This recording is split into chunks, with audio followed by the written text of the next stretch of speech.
আমার স্নেহের ক্লাস 12 স্টুডেন্টদের জন্য আজকে আমরা শস্য কেমন করে তৈরি হয় উদ্ভিদে সেটাই পড়ব। তো আগের দিনের যে পড়াটা আমরা পড়েছি সেটার সঙ্গে এই বিষয়টা সম্পূর্ণ রিলেটেড বলে আমরা একটুখানি মনে করে নেব সামনে। গতদিন আমরা যেটা পড়েছি, আমরা আগের দিন পড়েছি নওয়াজ চিন আবিষ্কার করেছিলেন যে সপুষ্পক উদ্ভিদে ডাবল ফার্টিলাইজেশন বা দ্বিনিষেক হয়, অর্থাৎ একবার নিষেকের সময় একসঙ্গে দুবার নিষেক হয়। এখানে দুটো পুং গ্যামেট আছে, সেই পুং গ্যামেটের একটা ডিম্বাণুর সঙ্গে যুক্ত হয়, হয়ে ভ্রূণাণু তৈরি হয়, জাইগোট তৈরি হয় এবং তার থেকে শিশু উদ্ভিদ তৈরি হয়। আর একটা পুং গ্যামেট নির্ণীত নিউক্লিয়াস বা ডেফিনিটিভ নিউক্লিয়াসের সঙ্গে যুক্ত হয়, হয়ে শস্য তৈরি হয়, যে শস্য জাইগোট বা ভ্রূণের খাদ্য সাপ্লাই করে বা খাদ্য যোগান দেয়। অর্থাৎ ডিম্বকের ভেতরে দুটো জিনিস তৈরি হচ্ছে, একটা নির্ণীত নিউক্লিয়াসের সঙ্গে পুং গ্যামেট মিলিয়ে 3N শস্য নিউক্লিয়াস। এই যে শস্য নিউক্লিয়াস, এটা 3N মানে 3N মানে ক্রোমোজোমের সংখ্যা ট্রিপ্লয়েড। আর আরেকটা পুং গ্যামেট ডিম্বাণুর সঙ্গে যুক্ত হয়ে জাইগোট তৈরি করছে, তার থেকে ভ্রূণ তৈরি হচ্ছে। এই শস্য নিউক্লিয়াস ভ্রূণকে খাদ্য যোগান দিচ্ছে। আজকে আমাদের যে বিষয়টা সেটা হচ্ছে এই শস্য নিউক্লিয়াস কিভাবে তৈরি হয় এবং কিভাবে খাদ্যটা যোগান দেয় সেটাই আমরা পড়ব। তো পরের পাতায় আমরা চলে যাচ্ছি। এর পরের পাতায় দেখো, এখানে আমরা শস্যের পরিস্ফুরণ বা শস্য নিউক্লিয়াস কিভাবে তৈরি হচ্ছে সেটা আমরা পড়ব। এই শস্য নিউক্লিয়াস যে তৈরি হচ্ছে সেটা তিনটে পদ্ধতিতে তৈরি হচ্ছে। এই তিনটে পদ্ধতি আমরা আলোচনা করব। শস্যের পরিস্ফুরণ বা ডেভেলপমেন্ট অফ এন্ডোস্পার্ম কিভাবে হয় সেটা আমরা আজকে পড়ব। নির্ণীত নিউক্লিয়াস তোমরা আগেই দেখেছিলে, এইখানে নির্ণীত নিউক্লিয়াস। এই নির্ণীত নিউক্লিয়াসের মধ্যে একটা পুং গ্যামেট মিলেছে। এই যে নির্ণীত নিউক্লিয়াস, পুং গ্যামেট মিশে 3N তৈরি হয়েছে, সেটাই হচ্ছে শস্য। এই শস্য জাইগোট বা ভ্রূণকে খাদ্য প্রোভাইড করছে, খাদ্য যোগান দিচ্ছে। এই শস্য এখানে 3N। তাহলে ভ্রূণের চারপাশে কলা গঠন করে বা টিস্যু গঠন করে ভ্রূণকে পুষ্টি যোগান দেওয়া, পুষ্টি সরবরাহ করাই হচ্ছে শস্যের কাজ। এখন শস্য যে তৈরি হচ্ছে সেটা কত প্রকারে তৈরি হচ্ছে। প্রথম প্রকারটার নাম হচ্ছে নিউক্লিয়ার এন্ডোস্পার্ম বা নিউক্লিয়ার শস্য। পরেরটা হচ্ছে সেলুলার এন্ডোস্পার্ম বা সেলুলার শস্য, এবং তারপরেরটা হচ্ছে হ্যালোবিয়াল এন্ডোস্পার্ম বা হ্যালোবিয়াল শস্য। এই তিনভাবে শস্য বা শস্য কলা তৈরি হয়। আমরা প্রথমে ছবিটা বুঝে নেব। এটা হচ্ছে এই যে এই জায়গাটা, এইটা হচ্ছে ডিম্বাশয়। এই ডিম্বাশয়ের ভেতরটা হচ্ছে এইটা। এই ডিম্বাশয়ের ভেতরে দেখো সহকারী কোষ বা সাইনার্জিড। এখানে ডিম্বাণু ছিল, ডিম্বাণুর সঙ্গে একটা পুং গ্যামেট যুক্ত হয়েছে, যুক্ত হয়ে জাইগোট তৈরি হয়েছে।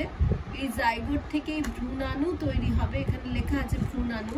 এই ভ্রূণাণুর খাদ্য যোগান দেবে শস্য। এটা হচ্ছে শস্য কিভাবে তৈরি হবে আমরা দেখব। এটা হচ্ছে প্রাথমিক শস্য নিউক্লিয়াস, এর মধ্যে আছে নির্ণীত নিউক্লিয়াস দুটো এবং একটা পুং গ্যামেট, অর্থাৎ এটা হচ্ছে 3N আর এটা হচ্ছে 2N। এই 3N শস্যটা কিভাবে খাদ্য যোগান দেওয়ার জন্য নিজেকে বড় করে শস্য তৈরি করবে সেটাই আমরা আজকে পড়ব। আর এটা হচ্ছে ডিম্বকের বহিঃত্বক, তারপর অন্তঃস্থক। এটা হচ্ছে প্রতিপাদ কোষ বা অ্যান্টিপোডাল সেল, এটা তোমরা আগেই পড়েছো। এখানে ভ্রূণ পোষক কলা আছে, বড় হয়ে তৈরি হবে ডিম্বক মূল। হয়ে গেল। এরপরে আমরা দেখব কিভাবে নিউক্লিয়ার এন্ডোস্পার্ম তৈরি হয়েছে। নিউক্লিয়ার শস্য যখন তৈরি, এটা তো 3N, সব শস্যই 3N, এটা ক্রমাগত বিভাজিত হয়ে অসংখ্য মুক্ত নিউক্লিয়াস সৃষ্টি করে। দেখো এইটার ভেতরে এই প্রাথমিক শস্য নিউক্লিয়াসটা অসংখ্য নিউক্লিয়াস তৈরি করছে, এই যে ভেতরে মুক্ত নিউক্লিয়াস সৃষ্টি করছে। নিউক্লিয়াসগুলো কিন্তু প্রাচীর দিয়ে কোনো আবৃত হয় না। ভ্রূণ এখানে কি হয়, এরকম ভাবে প্রথমে তৈরি হয়, মুক্ত নিউক্লিয়াস তৈরি হচ্ছে, এটা ভ্রূণাণু, আর এখান দিয়ে এটা পোর দিয়ে ঢুকেছে কোন গ্যামেট, আর এরকম ভাবে এটা তৈরি হচ্ছে। এর পরের স্টেজে কি হয়, ভ্রূণস্থলীর কেন্দ্রের দিকে একটা গহ্বর তৈরি হয়। এই গহ্বর তৈরি হওয়ার জন্যে পরিধির দিকে কি হয়, মুক্ত নিউক্লিয়াস তৈরি হয়।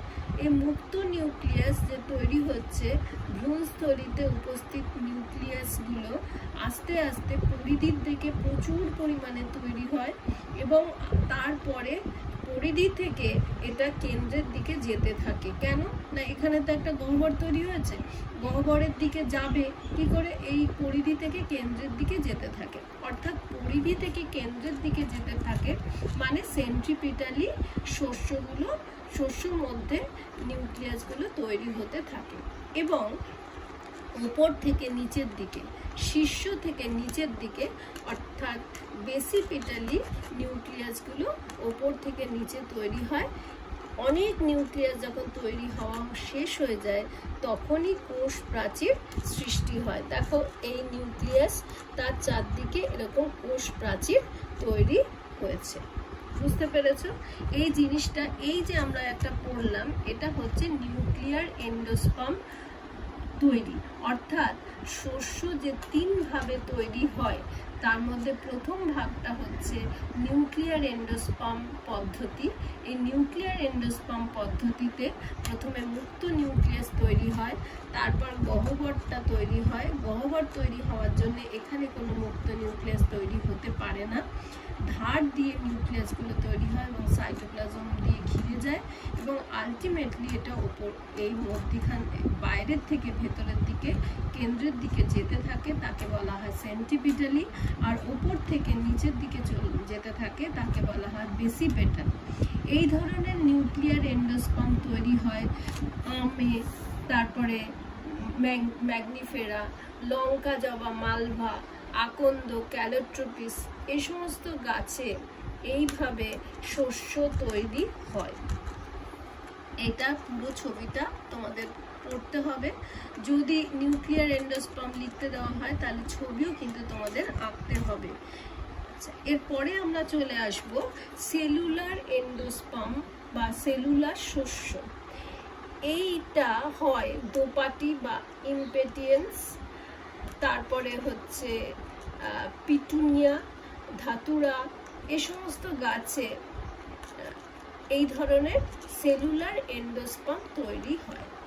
এক্ষেত্রে এখানে দেখো এন্ডোস্পার্ম তৈরি হচ্ছে, এক্ষেত্রে শস্য নিউক্লিয়াস বিভাজনের সাথে সাথেই কিন্তু কোষ প্রাচীর তৈরি হয়। এখানে যেমন নিউক্লিয়াস তৈরি হচ্ছে, কোষ প্রাচীর তৈরি হয়নি, পরে তৈরি হয়েছে। এখানে শস্য নিউক্লিয়াস যখনই তৈরি হবে সঙ্গে সঙ্গে কোষ প্রাচীর তৈরি হবে। এখানে এইরূপ পরিস্ফুরণের ক্ষেত্রে প্রথমে কোষ প্রাচীর প্রস্থ বরাবর হয়, তারপর উলম্ব হয়। প্রথমে প্রস্থ বরাবর হচ্ছে, দেখো একটা প্রাচীর তৈরি হয়ে যাচ্ছে, ওপর দিকটা বড়, হ্যাঁ, আর নিচের দিকটা ছোট, মানে ডিম্বক মূলের দিকে যে প্রকোষ্ঠটা তৈরি হয় সেটা হবে ছোট প্রকোষ্ঠ, আর এই ওপরের দিকে যেখানে তোমার ভ্রূণ থাকে সেই দিকে যে প্রকোষ্ঠ তৈরি হবে সেটা হচ্ছে বড় প্রকোষ্ঠ, এবং মধ্যিখান থেকে প্রস্থ বরাবর একটা প্রাচীর তৈরি হয় এবং এদিকেও নিউক্লিয়াস তৈরি হতে থাকে, এদিকেও নিউক্লিয়াস তৈরি হতে থাকে এবং নিউক্লিয়াসের সঙ্গে সঙ্গে কোষ প্রাচীরও তৈরি হতে থাকে।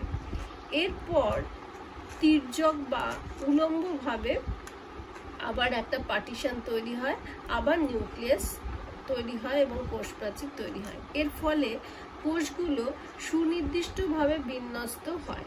মানে চারদিকে এরকম সমান সমানভাবে হতে থাকে। এ দেখো এখানে সুনির্দিষ্টভাবে প্রচুর নিউক্লিয়াস, প্রচুর কোষ প্রাচীর তৈরি হয়েছে এবং আলটিমেটলি শস্য তৈরি হয়ে গেছে। ভ্রূণ এখানে তৈরি আছে, ভ্রূণকে সে খাদ্য যোগান দিচ্ছে বা খাদ্য বা পুষ্টি সরবরাহ করছে। এই ধরনের যে শস্য নিউক্লিয়াস তৈরি হওয়ার, শস্য তৈরি হওয়ার যে পদ্ধতি, তাকে বলা হচ্ছে সেলুলার এন্ডোস্পার্ম। এরপরে আমরা আসছি হ্যালোবিয়াল এন্ডোস্পার্ম। হ্যালোবিয়াল এন্ডোস্পার্ম পদ্ধতিটা সাধারণত একবীজপত্রীতে হয়।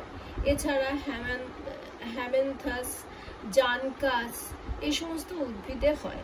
হ্যালোবিয়াল এন্ডোস্পার্ম বা শস্য তৈরির পদ্ধতিটি অনেকটা নিউক্লিয়ার শস্য এবং সেলুলার শস্য এই দুটোর মধ্যবর্তী পদ্ধতি, অর্থাৎ দুরকমই এক্ষেত্রে হয়।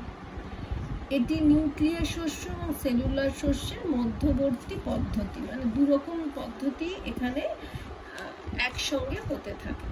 শস্য নিউক্লিয়াস প্রথমে অনুপ্রস্থ কোষ প্রাচীর সৃষ্টি করে ফলে ভ্রূণস্থলী দুটি কোষে বিভক্ত হয়ে যায়। দেখো ভ্রূণস্থলীটা একটা বড় একটা ছোট প্রকোষ্ঠে বিভক্ত হয়ে যায়। ডিম্বক রন্ধ্রের দিকে বৃহদাকারটা থাকে, এই যে এতটা, আর ডিম্বক মূলের দিকে ক্ষুদ্রাকার একটা প্রকোষ্ঠ তৈরি হয়। বৃহদাকার যে এইটা, এই প্রকোষ্ঠতেও নিউক্লিয়াস ভাঙছে, কোষ প্রাচীর তৈরি হচ্ছে, আর ক্ষুদ্রাকারেও একটু কম হয়। ডিম্বক মূলের দিকে ক্ষুদ্রাকার কোষ বিভাজন একটু কম হয় বা হয়ই না, যদি হয় তাহলে মুক্ত নিউক্লিয়াস সৃষ্টি করে এইখানে। আর ডিম্বক রন্ধ্রের দিকে যে বৃহদাকার কোষ নিউক্লিয়াসটি দ্রুত ভাঙতে থাকে এবং প্রচুর নিউক্লিয়াস তৈরি করে, এবং সেই নিউক্লিয়াসগুলো প্রথমে তৈরি হয়ে যাওয়ার পরে তারপরে সেগুলো মুক্ত নিউক্লিয়াস তৈরি হচ্ছে, এবং তৈরি হওয়ার পরে তারপর তার মধ্যে কোষ প্রাচীর তৈরি হচ্ছে, এবং প্রথমে সেলুলার পদ্ধতি হয় এখানে, তারপরে মানে সেলুলার পদ্ধতি হয় মানে এখানে যেমন কোষ প্রকোষ্ঠে ভাগ হয়ে যাচ্ছে, এরকম কোষ প্রকোষ্ঠে ভাগ হয়ে যাওয়া হয়, তারপর নিউক্লিয়াস তৈরি হয়। তার মানে এখানে নিউক্লিয়ার পদ্ধতি, এই নিউক্লিয়ার পদ্ধতিটা পরবর্তী স্টেপে। তার মানে হ্যালোবিয়াল এন্ডোস্পার্ম বা শস্য উৎপাদন পদ্ধতিতে দুটো রকম, সেলুলার এন্ডোস্পার্ম পদ্ধতি এবং নিউক্লিয়ার এন্ডোস্পার্ম পদ্ধতি দুটোই একসঙ্গে হয়। প্রথমে হয় সেলুলার এন্ডোস্পার্ম পদ্ধতি। এই পদ্ধতির সময় দুটো প্রকোষ্ঠে ভেঙে যায়, ওপরটা বড় নিচটা ছোট, মানে ডিম্বক রন্ধ্রের দিকটা বড় হয় আর ডিম্বক মূলের দিকটা ছোট হয়। তার মানে এটা সেলুলার পদ্ধতি হলো। তারপর মুক্ত নিউক্লিয়াস তৈরি হতে থাকে, তার মানে এটা নিউক্লিয়ার এন্ডোস্পার্ম পদ্ধতি হলো। এই মুক্ত নিউক্লিয়াস প্রচুর যখন তৈরি হয়ে যায় এই বড় প্রকোষ্ঠটাতে, তারপর কোষ প্রাচীর তৈরি হয় এবং আলটিমেটলি একটা শস্য তৈরি হয়, এবং শস্য তখন এইখানে যে ভ্রূণ থাকে, ভ্রূণকে খাদ্য যোগান দেয়। তাহলে তোমরা শস্যের পরিস্ফুরণ বা ডেভেলপমেন্ট অফ এন্ডোস্পার্ম কিভাবে হচ্ছে সেটা তোমরা বুঝলে, এবং এটা তিনটে পদ্ধতিতে হয়, তিনটে পদ্ধতিই তোমাদের পড়তে হবে, এবং তার সঙ্গে আঁকাগুলোও তোমাদের পড়তে হবে। আঁকাগুলো কিন্তু এটা একটা আসলে তোমাদের কিন্তু তিন আঁকা অবশ্যই দিতে হবে। তোমাদের যখনই পরীক্ষায় আসবে সেলুলার শস্য নিউক্লিয়াস পদ্ধতি বর্ণনা করো, তখন এইটা আঁকা সমেত এই পুরো লেখাটা লিখতে হবে, বা নিউক্লিয়ার বললে এই আঁকা সমেত লিখতে হবে, আর হ্যালোবিয়াল বললে এটা আঁকা সমেত বলতে হবে। অবশ্যই তোমাদের পড়তে হবে, এক্সাম্পল পড়তে হবে, অর্থাৎ কোথায় কোনটা হয় সেটাও তোমাদেরকে অবশ্যই পড়তে হবে। আজ তাহলে এইটুকু, পরের দিন ভ্রূণ কিভাবে তৈরি হয় সেটা আমরা আলোচনা করব।